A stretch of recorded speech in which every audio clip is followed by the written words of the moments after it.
You can see the craze, what's happening in the whole world. Everyone is AI, this AI, that AI, this AI, that.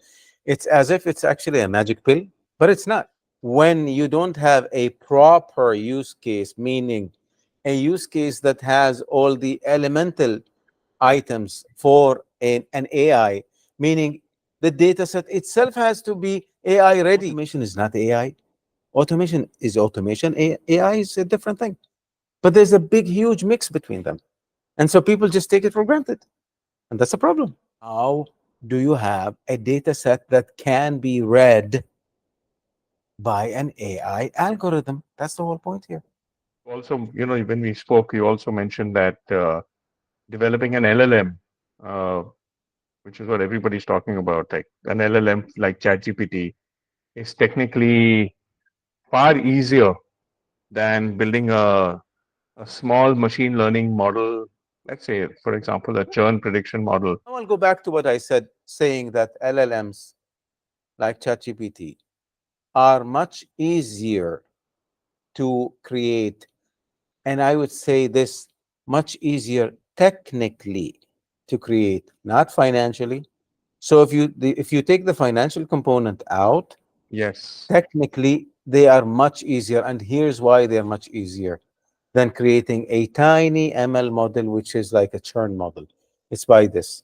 Suppose that you're preparing some recipe, and you want to prepare this cake. You call it uh, beta cake for some reason.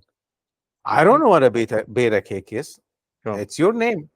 But guess what? If it tastes good, if it tastes very good, everyone is going to talk about it, and it'll be the talk of town, right? Sure. But if I then bring you another cake and I say, hey, I made this cake, but it doesn't taste as good. Can you fix it? Do you think, which one do you think is easier to fix? The one that you made or this one that I gave you to fix? I mean, realistically. Uh, the one that Obviously, I made, obviously the one you made, obviously. because the one you made, you have the ingredients in your hand, you had all the elements, all the parameters, everything you wanted is in within your hand. That's why it's easier, not because it really is easier, it takes less time. No, but it's because you control everything about it, and then you bring a final good to me and to others. But on the other side, when we talk about Hmm. going and getting some other company's data and their data set, and you're trying to make sense out of it, let me tell you, it's not going to be as easy. It's going to be difficult. And therefore, the rate of good and accurate use cases are very low. And another point is, use case architecture itself is not that easy. It's the hardest. So when you architect a use case, you have to go from top to bottom, parallel in three different lines. One is the business use case. Second is the algorithm. Third is the technical structure that puts all these two together so that you can come up with something good. It's a lot, but you have to actually structure it that way. Therefore, you hear people talking about AI, this, AI, that, AI, this, all of that. People are just waking up from their hangover with regard to LLMs and especially Sure. ChatGPT. And they're finding out that even the largest companies around, they're using LLMs, and they're finding out that they're not getting anywhere because the most they can get is just an explanation about some documents that they have. But we're talking Sure. about Sure. AI transforming analytics, transforming predictions, transforming the trajectory of business and business making and growth. That has nothing to do with LLMs. In fact, LLMs can have a space there, but it's the smallest space. If I was to show you, I'll show you something here. This is very interesting for you to see. So I'll just show you this. Please do. Uh, Please do. this is this is this is done by I can't remember. I think it's written here. It's not mine, but it was done by a consulting, one of the largest consulting houses. It's there. It's done by Gartner. It's right there. Here, done by Gartner. So I respect what they did. This is the use Mm-hmm. case families, and this is the generative AI models. Okay, and these are all the non. Let's just call them non-generative. All of them.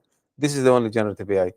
Now look at this: forecasting low, Non-generative, right? planning low, decision intelligence low, autonomous systems low. What is it high in? And this all the other ones here like segmentation, recommender, perception, intelligent automation, even anomaly detection. It's medium.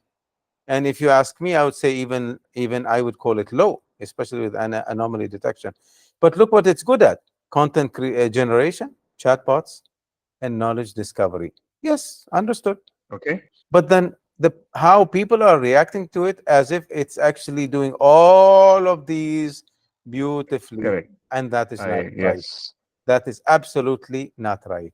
And this is where it makes a big difference for people to start understanding what they're talking about, because otherwise, people are just talking about things that are not accurate, and they will suffer. Especially if we're talking about businesses and enterprises, they will suffer if they shrug it off and if they don't open their eyes to these facts. And unfortunately, I have sat with a good number of them, and their answer to me was, we have like a cloud service. I won't name the cloud service. We have a cloud service that gives us a ChatGPT or Llama 3 or whatever. But I keep on saying that's okay. There's nothing wrong with them, but everything has to have a context. So these have a context, but not necessarily the context you're looking for. Therefore, I am expecting to see a huge downturn with the multiple uses that have been used, especially in enterprises. And it's just going to show, because it was a period where people are trying it for the first time and they think they're new to it. Some of them are saying, "Hey, it's still new. Keep on doing it until you find." yes, But it's yeah, not going to get yep, anywhere. It's going to be stuck there because contextually it's not made for that. So it won't get yep, anywhere. But they will wake correct. up very soon, and I'm expecting very soon, meaning by September, meaning next month, September or October, and you're going to see a big, huge downturn in investments in AI because of that downturn.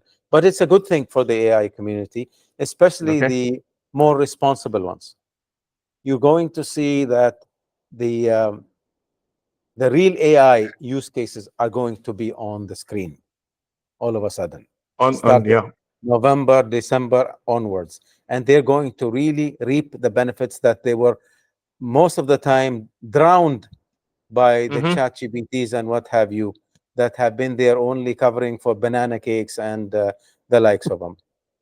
yep.